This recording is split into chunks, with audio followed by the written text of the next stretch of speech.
Justin Timberlake's lawyer says that he was not intoxicated at the time of his DUI arrest. Singer Chris Brown is facing 2 lawsuits stemming from an alleged brawl at his concert, and the murder suspect in Tupac's death is now facing a gag order proposed by his own lawyer. There's a lot going on in the world of celebrities, so let's bring in Bernarda Villalona, criminal defense attorney and former prosecutor. So good to see you. Good morning. Thank you for having me. Happy Saturday. Happy Saturday. Listen, we need you to work through all this because this is a whole lot. There's a lot going on. There's a lot going on. Justin Timberlake, he's going to have to be rearranged. There's some sort of issue going on, but his lawyers are confident that the whole case is going to be dropped altogether. What's going on? Yeah, so Justin Timberlake is hoping to say bye, bye, bye to these charges. But for now, they're going to remain. Just a technicality of how the charges were actually brought about. But it doesn't change the case itself. So in terms of the attorney saying that, look, this case is going to go away. It's not going to go forward. Remember, Justin Timberlake, he refused to take the chemical test. So there's not concrete scientific evidence to show that Justin Timberlake on that night was actually influenced, intoxicated, driving while intoxicated.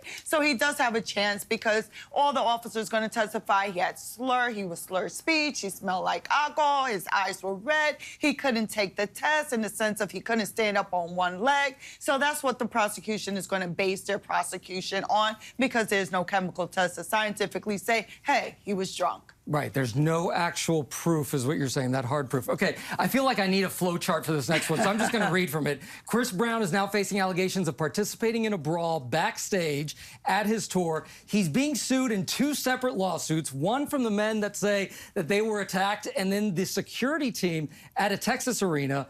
He's not the only musician named in the suit. I want to say what's going on, but what do we know here? Hey, it looks like there was a big brawl after this concert, but the crazy part about it is that these people actually paid to go backstage to meet Chris Brown, and they went backstage and supposedly this brawl came about. The question is this a big money grab? Because there are no criminal charges. We're talking about a civil lawsuit in the sense of they're seeking $50 million.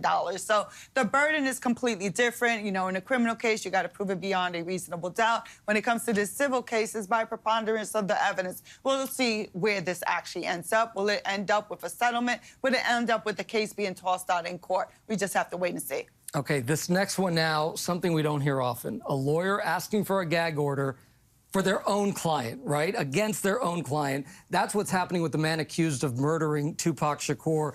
Why is this lawyer making this move now? Well, it's crazy because this case involving Keefe D. So in terms of why he's suggesting a gag order, remember, Keefe D wants to go home. He wants to fight the charges from the outside. He no longer wants to be in custody. However, during the bail hearing, the judge is like, okay, I understand that you have the 15% required for the bail that was said, I think, $700,000, $750,000. However, a large portion of that money supposedly is coming from a man that is trying to pay Keefe D to tell his story. And the judge is not comfortable with having him released because he knows that the money that's coming to pay for this bail is someone to sell this story. And he's like, look, the defense attorney is like, look, what I'll do is that he won't talk about it. He'll shut up. This gag order will be in place, so there's no issue as to telling this story. That's fascinating. Okay, and later this week, there's a pretrial hearing scheduled for rapper A$AP Rocky. He's charged with 2 counts